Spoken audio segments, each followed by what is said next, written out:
আপনারা যারা রোজভ্যালি চিটফান্ডে টাকা রেখেছিলেন তাদের জন্য সুখবর। ইতিমধ্যে অনেকের ব্যাংক অ্যাকাউন্টে সেই টাকা রোজভ্যালিতে রাখা টাকাটা ফেরত দেওয়া শুরু হয়েছে। আপনারা অনেকে রোজভ্যালি চিটফান্ডে টাকা রেখেছিলেন, পরবর্তী সময়ে এই কোম্পানি বন্ধ হয়ে যায়। এরপর আমানতকারী যারা টাকা রেখেছিলেন তারা রোজভ্যালি কোম্পানির বিরুদ্ধে মামলা করেন। কলকাতা হাইকোর্ট রায় দিয়েছেন যে সকল আমানতকারীরা এই চিটফান্ডে টাকা রেখেছেন তাদের কাছ থেকে অনলাইনে একটা আবেদন গ্রহণ করা হবে। ইতিমধ্যেই অনলাইনে আবেদন করা শুরু হয়ে গেছে। এখনও পর্যন্ত 30 লক্ষ আবেদনকারী আমানতকারী যারা টাকা জমা রেখেছেন তারা আবেদন জমা দিয়েছেন এবং অনেককে এখনও টাকাটা ফেরত দেওয়া হয়েছে। কোথায় কিভাবে আবেদন করবেন এবং কিভাবে চেক করবেন যে আপনি আপনার আমানতের কত টাকা ফেরত পাবেন, কিভাবে আবেদন করবেন, তো সবার প্রথমে আপনি যেটা করবেন একটা ব্রাউজার ওপেন করবেন। ব্রাউজার ওপেন করে সার্চ করবেন www.rosevalleyadc.com ওয়েবসাইটের লিঙ্কটা কিন্তু দেখতে পাচ্ছেন ভিডিওর স্ক্রিনে। তো এরপর যেটা করবেন আপনাকে কি করতে হবে, 3 লাইন উপরে যে 3 লাইনে ক্লিক করে আপলোড সার্টিফিকেট অপশানে ক্লিক করতে হবে।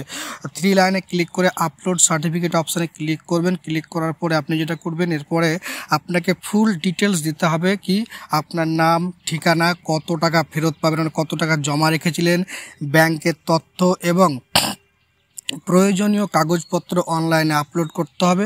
এবার আপনার আপলোড করে সাবমিট করতে হবে। তো টাকা ফেরত পাওয়ার জন্য আপনাকে কি কি কাগজ দিতে হবে, টাকা যে আপনি ফেরত পাবেন কিসের ভিত্তিতে ফেরত পাবেন, কি কি তথ্য বা কি কি ডকুমেন্ট আপনাকে জমা করতে হবে। এর জন্য যেটা করবেন আপনার লাগবে 1 নম্বরে যেটা হচ্ছে অরিজিনাল সার্টিফিকেট কপি, অর্থাৎ আপনি টাকা রেখেছিলেন তার প্রমাণপত্র এবং original acknowledgement copy, original certificate copy এবং অ্যাকনলেজমেন্ট কপি। এরপরে আসছে যেটা এফিডেভিট ডকুমেন্ট, অর্থাৎ আপনার ডকুমেন্টের নাম আর সার্টিফিকেটের নাম যদি আলাদা হয় তাহলে এটা প্রয়োজন আছে, না হলে লাগবে না।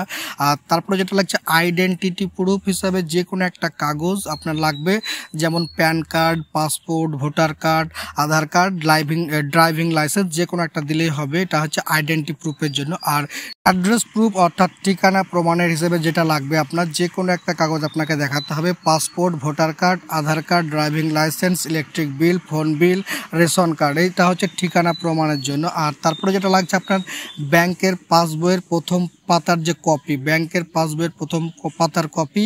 আর যেটা লাগছে ক্যান্সেল চেক বা চেকবুক, অর্থাৎ আপনার ক্যান্সেল চেকের কপি লাগবে। তো এই 7টা ডকুমেন্টস আপনাকে জোগাড় করতে হবে। তারপরে কি হচ্ছে, এবার কারা টাকা পাবেন, কত টাকা পাবেন, কারা টাকা পাবেন, মূলত যে সকল আবেদনকারীরা প্রথম দিকে টাকা ফেরতের জন্য আবেদন করেছিলেন এবং যাদের কম টাকার পরিমাণটা কম তারাই কিন্তু প্রথম দিকে টাকাটা ফেরত পেয়ে যাবেন।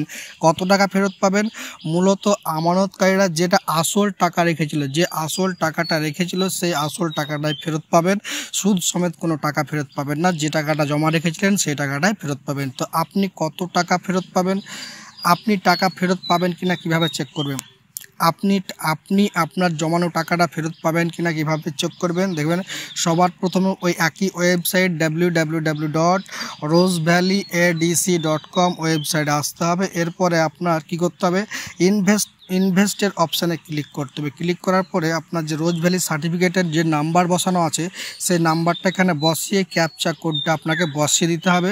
তাহলে আপনি চেক করতে পারবেন যে আপনি কত টাকা ফেরত পাবেন। এবং এই যে এখানে লিস্টে কিন্তু দেখতে পাবেন যে আপনার একটা নামের যে আবেদন করেছেন সেই লিস্টে কিন্তু একটা চলে আসবে এবং লিস্টে দেখতে পাবেন কারা কারা কত টাকা ফেরত পাবে। সেখানে আপনার নাম, সার্টিফিকেট নম্বর এবং কত টাকা আপনার ব্যাঙ্ক অ্যাকাউন্টে এসেছে সেটাও কিন্তু দিয়ে দিবে।